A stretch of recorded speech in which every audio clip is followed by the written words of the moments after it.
শেষ ভালো যার সব ভালো তার। আজ ২০২৫-এর শেষ দিন। কাল থেকে সর্বত্র ২০২৫-এর পরিবর্তে আমরা দেখতে পাবো ২০২৬। আজ ছিল এই বছরের অন্তিম একাদশী। বছরের শেষ দিনটা একাদশীর ব্রত পালন করে কাটালাম।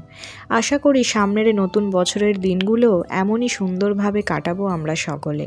ভগবানের কাছে প্রার্থনা একটাই, বছরের শেষ দিনটা যেমন একাদশী ব্রত উপবাসের মধ্যে দিয়ে কাটালাম, নতুন বছরের দিনগুলোও যেন এমনই ভক্তির সাথে কাটাতে পারি। নতুন বছরের নতুন সকালগুলো যেন কৃষ্ণ ভাবনা দিয়ে শুরু করতে পারি।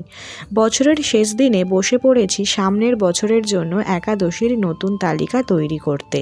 চলো, নতুন বছরে পা রাখার সাথে সাথে আমরাও নতুন করে সব কিছু শুরু করার চেষ্টা করি। হরে কৃষ্ণ।